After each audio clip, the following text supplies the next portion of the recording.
Agora, faz uma crítica, uma autocrítica da radicalização do governo Bolsonaro, quer dizer, do aspecto ideológico. Eu tenho muito essa discussão com várias pessoas. Eles falam assim, a direita foi derrotada. Eu digo, será? Na minha opinião, a centro-direita ganhou a eleição. Pode ter perdido a eleição presidencial. Mas, de maneira geral, em termos de representação, ganhou a eleição, porque nós elegemos mais governadores de centro-direita, mais senadores de centro-direita, mais deputados federais de centro-direita, e a gente percebe o seguinte, a sociedade brasileira, em grande medida, é conservadora. Chama de mim, Dal! O governador de São Paulo, Tarcísio de Freitas, simplesmente acabou com os jornalistas em entrevista ao Canal Livre. Ele respondeu com muita sabedoria e segurança a todas as perguntas, algumas tendenciosas, deixando os jornalistas calados com tamanha verdades que foram expostas.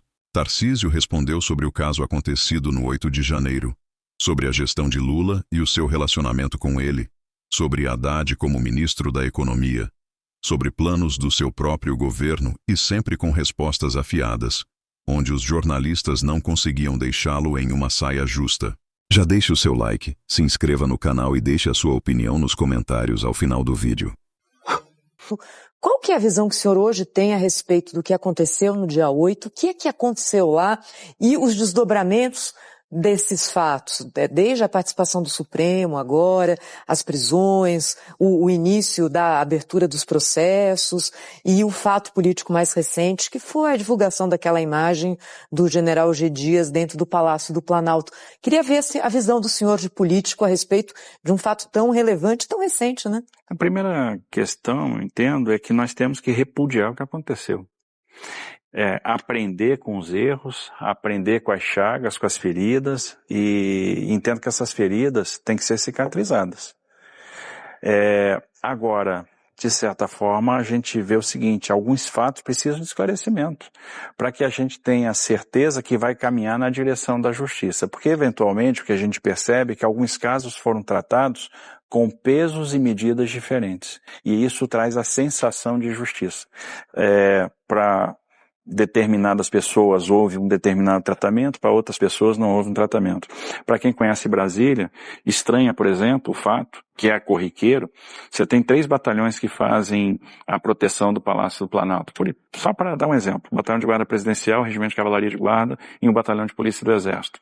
E esses efetivos sempre estiveram mobilizados. Quando você tem um prenúncio de movimento na esplanada, a turma já ficava em condição, tropa que tem experiência em controle de distúrbio civil, que é especializada nisso, já fazia o cordão de proteção. Isso aconteceu diversas vezes. Eu me lembro de uma grande manifestação que aconteceu no governo Temer, onde chegaram a incendiar, se eu não me engano, o Ministério da Agricultura. Naquela época eu trabalhava na Presidência da República, eu estava na Secretaria do Programa de Parceria de Investimentos, imediatamente o Palácio do Planalto estava cercado. E cada vez mais se chega à conclusão que a ABIN informou o Ministério da Justiça, informou o Gabinete de Segurança Institucional e, eventualmente, houve uma leniência no tratamento dessas informações. E é por isso que aí existem pesos e medidas diferentes. Entendo que a gente tem que entender o que aconteceu, buscar o caminho da justiça, do equilíbrio, aprender com o que aconteceu e fazer com que essa ferida sare e que a gente saia mais fortalecido. Que um episódio dessa natureza nunca mais se repita e que a gente possa ter uma normalidade institucional que vai ser muito importante para se construir um caminho do progresso. O que os investidores estão achando da gente aqui nesse momento, hein? Eu percebo hoje um receio com o Brasil, uma cautela. E por que o investidor está cauteloso? Porque as mensagens não estão claras, a direção não está clara. Eles não sabem qual é o rumo que a gente está tomando, o quão técnico é esse rumo. Eles não estão tendo confiança que a gente vai fazer o dever de casa, justamente no momento que a gente precisa fazer o dever de casa. Quando a gente investiga as razões do baixo crescimento estrutural, e se a gente pegar alguns anos atrás, a gente poderia apontar a falta de uma reforma trabalhista, a falta de uma reforma previdenciária, né, o excesso de capital subsidiado, as deficiências de formação profissional, as deficiências no sistema educacional, a falta de investimento em infraestrutura, a falta de saneamento básico. Nessa semana, o governo federal anunciou um reajuste de 9% para carreiras federais, do funcionalismo público federal. A gente está falando de equalização de gastos, de tamanho do Estado. Esse anúncio coloca uma pressão sobre os governadores em relação à política salarial nos estados e no caso de São Paulo. Como é que o senhor vai trabalhar isso? Existe alguma coisa no horizonte, governador? Existe. A gente já estava trabalhando nisso, que nós entendemos que o salário do funcionalismo público está extremamente defasado. E se a gente quer também ter a prestação de serviço público de qualidade, a gente precisa melhorar os vencimentos. Primeira vez que a gente teve uma redução importante de despesa foi agora no período do governo Bolsonaro, né, onde houve uma forte redução de cargos, desfazimento de ativos, enfim, a gente teve a primeira redução de despesa administrativa desde a Constituição de 88. Fora isso, a gente não conseguiu construir superávites na via da redução da despesa, que é o que a gente quer fazer aqui em São Paulo. Por exemplo, o que nós estamos projetando em São Paulo agora? Uma reforma administrativa, desfazimento de patrimônio imobiliário, privatizações. Então a gente quer diminuir o tamanho do Estado para realmente atuar no campo da despesa. E isso é fundamental. O governo tem que fazer esse exercício e, de fato, a questão da reforma tributária tem que casar junto com essas reformas que são estruturantes e que vão ser fundamentais, olhando realmente o campo da despesa. É fundamental, se eu quero melhorar a percepção de segurança, que eu possa aumentar o efetivo policial, e aumentar o efetivo policial significa também ter capacidade de reter esses profissionais, e isso vai se fazer com o melhor salário. Os salários das polícias civil, militar de São Paulo estão extremamente defasados em relação a polícias de outros estados. Isso faz com que a gente perca muitos profissionais, tenha dificuldade de reter profissionais capacitados. Nós vamos também rever o salário mínimo paulista, que já vem há algum tempo sem reajuste, e vamos dar um reajuste para todo o funcionalismo. O primeiro passo em relação às carreiras de segurança, isso é essa semana já que o senhor vai fazer? Já está marcado para na terça-feira a gente apresentar no Colégio de Líderes da Assembleia Legislativa a nossa proposta de reajuste do salário mínimo e das carreiras policiais. Governador, houve a divulgação de alguns dados essa semana que mostram que o desafio do governo de São Paulo não é brincadeira. No momento em que o mundo passou pela questão da guerra da Ucrânia, passou pela crise do Covid e houve uma desorganização generalizada de cadeias globais de produção, a gente pode se inserir novamente no contexto industrial. A Europa, os Estados Unidos vão precisar de parceiros confiáveis e a gente precisa se apresentar como um parceiro confiável e fazer um exercício de tornar o ambiente, né, esse ambiente industrial mais vantajoso. Qual é o exercício que nós estamos fazendo aqui em São Paulo? Primeiro, rever a política de substituições tributárias. Já estamos estudando para que setores a gente pode diminuir essa carga de substituições, que é muito prejudicial ao setor industrial. Segundo, diminuir alíquotas, para a gente ser mais competitivo. Nós soltamos, por exemplo, 11 decretos de redução de alíquotas de ICMS. Em alguns casos, zerando alíquotas para aquisição de bens de capital, justamente para favorecer o investimento. E o retorno é quase que imediato. A gente já começa a ver uma recuperação de arrecadação, um faturamento e um esboço, um exercício, né, de instalação de novas empresas. Por exemplo, reduzimos o ICMS para aquisição de bens de capital relacionados à instalação de data center. Anunciamos a instalação de 2 data centers e com investimentos que são bilionários. É assim que a gente está anunciando 1,7 bi de investimento da Toyota em Sorocaba, é assim que a gente vai anunciar 5 bi de investimento da Bracel em Lençóis Paulista. Então a gente está conseguindo ter uma reverberação na indústria a partir dessas iniciativas no campo tributário. Existe a necessidade de capacitar a mão de obra, de prover infraestrutura e de criar um ambiente de desburocratização.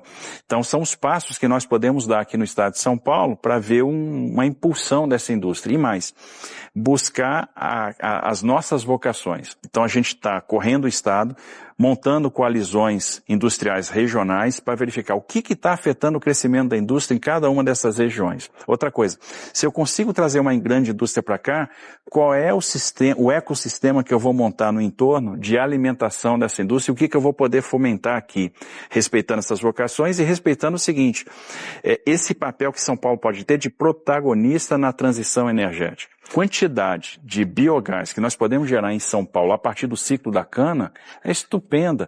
Então vamos trazer esse investimento, esse capital pode ser mobilizado com a iniciativa privada. Segundo, a questão do crédito. para os micro e pequenos, né? E a gente tem condição de ser muito agressivo na questão do crédito, e a questão tributária, que aí revendo substituição, alíquota e crédito CMS. Então é a questão agora de aprimorar o desenvolvimento da tecnologia, e a gente tem tudo aqui, o mais importante que é o etanol. A gente pode desenvolver o hidrogênio a partir do etanol. Nós temos outros países que estão desenvolvendo hidrogênio. É uma produção cara ainda, né, governador? Ainda é uma produção cara, mas ela vai ser escalável e rapidamente escalável. Depois da aprovação do marco do saneamento, o que aconteceu? Nós tivemos aí a mobilização de quase 50 bilhões de capital privado para o setor de saneamento básico. Leilões bem-sucedidos no Amapá, leilões bem-sucedidos em Alagoas, no Espírito Santo, no Rio, com a SEDAI. Agora está caminhando no Rio Grande do Sul. Caminhando bem, Rio Grande do Sul, houve a privatização da Cosan. Então, dá o estímulo, né, dá o incentivo para a permanência de empresas estatais operando saneamento básico, com toda a ineficiência histórica, né, a gente viu essa história por anos, eu acho que é inadequado. Então, o Rodanel é um exemplo de parceria público-privada. O trem, por exemplo, o projeto da ferrovia São Paulo-Campinas também é uma parceria público-privada, a gente vai entrar com praticamente 40% do capital para viabilizar a operação ferroviária de passageiros. E depois tem que colocar subsídio na passagem, governador, ou a princípio não? Não, a gente vai fazer o seguinte, nós vamos ter um aporte, uma contraprestação anual. E, obviamente, um dos critérios de leilão pode ser o maior desconto nessa contraprestação, que era um dos critérios do Rodanel. Observe que na competição do Rodanel, nós tivemos um desconto de 100% na contraprestação. Então ficamos livres da contraprestação, temos só o aporte no período de obra. Então a licitação foi extremamente bem sucedida nesse sentido. Travessia Seca Santos Guarujá é outro projeto de parceria público-privada. Não tem mistério do ponto de vista de engenharia, desafio, nada. A questão é financeira. Valor presente líquido negativo, a gente entra com aporte estatal para zerar a conta. Outra questão que a turma propaga e que tem algum receio. Mas a minha tarifa vai aumentar porque o privado vai aumentar o preço. Um dos grandes ativos da Sabesp hoje são os contratos de concessão. E dentro dessa operação de capitalização, a gente faz a prorrogação antecipada dos contratos de concessão. E isso gera um upside na modelagem gigantesco. Esse upside vai ser integralmente revertido, por exemplo, para a redução de tarifa. Então eu consigo sair do bloco de controle. Isso não significa que a gente vai sair completamente da empresa. Isso a gente vai estudar a melhor forma de sair. Mas é inteligente que você fique. A empresa gera valor, ganha valor, e depois você pensa lá na frente se mantém participação, se não mantém. A gente tem um tempo ali participando do board, participando do conselho, das decisões estratégicas, transformando a empresa aí numa grande corporação, e tem essa questão da garantia que a tarifa vai cair. A privatização da Sabesp é extremamente vantajosa para o cidadão de São Paulo. É a forma mais rápida da gente, de fato, ter, por exemplo, despoluição do Tietê, despoluição do Pinheiros, uma quantidade muito maior de ligações em Guarulhos, com toda a estrutura de coleta, de rede interceptadora, de estação de tratamento de esgoto. Então faz muito sentido. A gente tem que manter o compromisso com a solvência. Isso é fundamental porque ninguém investe em país que está flertando com a insolvência. E terceiro, nós temos que continuar caminhando na direção das reformas. Reforma administrativa é importante, reforma tributária é importante. E isso vai ter a capacidade de mobilizar muito capital. O Brasil tem que ser um destino de capital. Porque se o Brasil não for um destino de capital agora, o destino vai ser o México. O destino vão ser outros países asiáticos. Então a gente não pode perder essa oportunidade. O senhor conversou com o presidente Lula sobre o Porto de Santos. E ele deixou em aberto essa questão. Ele não fechou a favor contra a privatização. Então temos uma chance ali de um entendimento do governo de São Paulo com Brasília. Olha, eu sou brasileiro, eu não desisto nunca, né? Então eu sou um eterno, eu tenho uma esperança eterna. E vou lutar até o último momento para que isso aconteça. E por quê? Porque é bom. É bom para o estado de São Paulo, é importante. Seria a grande novidade da Baixada Santista. Quais são as questões aí que eu entendo? E outra coisa, a conversa com o presidente Lula foi muito boa. O que o presidente Lula falou? Olha, eu não tenho dogma. Isso. Se a minha equipe se convencer que isso é bom, eu topo fazer, não tem problema. E quando a gente fala na privatização de Santos, o que está em jogo? A competitividade do porto. O porto, que é responsável pelo maior fluxo de comércio exterior do Brasil, mais de 30%, ele precisa ser cuidado. Então, a privatização ela traz a maior oportunidade de mobilizar capital em pouco tempo. A gente está falando de aprofundamento do canal, a gente está falando de mobilização das áreas adjacentes, aproveitando toda a extensão do canal até chegar de Cubatão. Observe que eu tenho uma área industrial de Cubatão que morreu. E se eu tenho aquele canal cuidado, Com incentivos tributários, com uma lógica de porto-indústria, eu consigo remobilizar, reindustrializar aquela área. Não com a indústria siderúrgica antiga, que lá não vai fazer mais sentido, mas uma nova indústria. A gente está falando de aprofundar o canal de Santos de 14,5, 15 metros para 17. Isso significa receber conteneiros de 400 metros. Ou seja, sair dos navios 366, o porto hoje está homologado para navios 366, para receber os navios de 400 metros, os maiores conteneiros do mundo. Então o Porto de Santos vai movimentar muito mais carga. Eu estou falando de ter mais investimento em acesso ferroviário e acesso rodoviário. A gente não pode deixar a Baixada Santista sucumbir. E a novidade é essa privatização, que mobiliza muito capital e gera muito emprego. Agora, todo esse projeto, na verdade, depende da última palavra, que é do presidente Lula. Temos um grande problema, entre tantos, que é a taxa de juros, né? 13,5% é um negócio absurdo. O governo faz uma pressão, o presidente Lula faz uma pressão, uma campanha contra esses juros que, de fato, ninguém aguenta. O Haddad tem um comportamento um pouco diferente, mais cuidadoso com o presidente do Banco Central. E eu acho que o Haddad está fazendo um trabalho ajuizado, digamos assim. E queria a sua avaliação disso. E como é que o senhor vê esse juro de 13,5%? Vamos lá, eu entendo que o Haddad está indo na direção certa, está tentando acertar. O Haddad está ouvindo o mercado, ele está ouvindo a burocracia estável do Ministério da Fazenda, que é uma burocracia de altíssima qualidade, eles têm profissionais lá muito bem formados, tecnicamente qualificados, está querendo acertar, está indo na direção certa e tentando construir saídas para as questões. Esbarra, às vezes, no PT. Então, talvez esse seja o grande problema. O que eu vejo na questão dos ataques do Lula ao Banco Central, para mim é um mecanismo de defesa. Eles sabem que já tem um crescimento baixo contratado para esse ano. E aí não vai reconhecer que, de repente, esse crescimento baixo deriva do descuido fiscal, deriva da falta de exercício para diminuir o tamanho do Estado, para reduzir despesa, deriva da falta de percepção que a gente precisa mobilizar o capital privado. Ou seja, se eu tomo uma iniciativa de aumentar gasto público achando que isso vai incentivar crescimento e desconsidero que esse gasto público, o investimento público não representa 10% do investimento total, e no final, se eu altero a curva de juros de longo prazo e jogo ela para cima, eu estou tirando 30%, 40% do estoque de investimento privado que a gente poderia ter, eu estou contratando um investimento baixo por realmente gestão do governo. E aí, como eu já tenho esse investimento baixo contratado, eu acho um culpado. O culpado é o Banco Central. Mas, governador, mas não podemos esquecer que juros de 13,5%, alguma culpa ele tem nesse negócio. Governador, esses dias alguém me definiu, o senhor, dizer o seguinte, o governador Tarcísio é a direita bossa nova. Eu não sei se pareceu um elogio, tá? Eu como carioca... Porque o governador Tarcísio... Gostei do termo, bossa nova.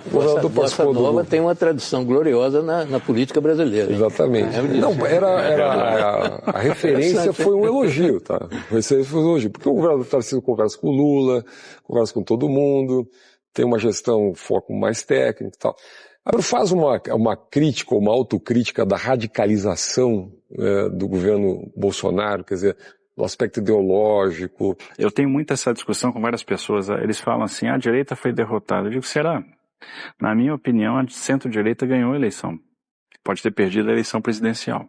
Mas de maneira geral, em termos de representação, ganhou a eleição, porque nós elegemos mais governadores de centro-direita, mais senadores de centro-direita, mais deputados federais de centro-direita, e a gente percebe o seguinte, a sociedade brasileira, em grande medida, é conservadora. É uma sociedade que está virando cada vez mais conservadora. É uma sociedade que aprendeu a ter apreço pelo capital privado, aprendeu a ter apreço pela livre iniciativa. Isso é um movimento interessante, que mesmo a esquerda na Europa já percebeu isso. A esquerda brasileira não. A esquerda brasileira está congelada no tempo.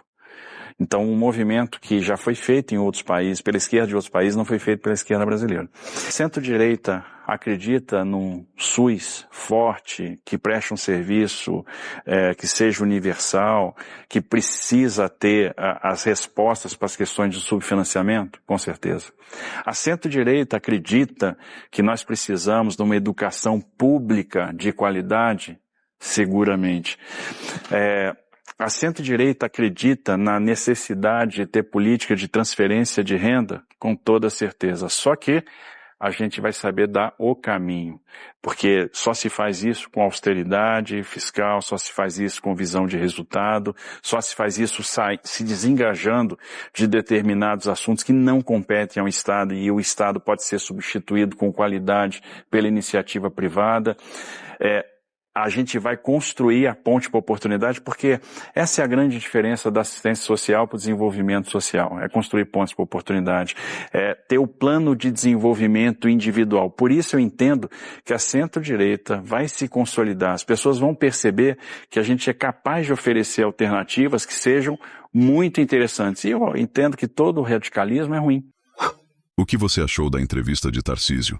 Ele pode ser um bom candidato da direita para presidente em 2026 caso Bolsonaro não possa concorrer nas eleições. Deixe a sua opinião nos comentários, curta o vídeo e se inscreva no canal.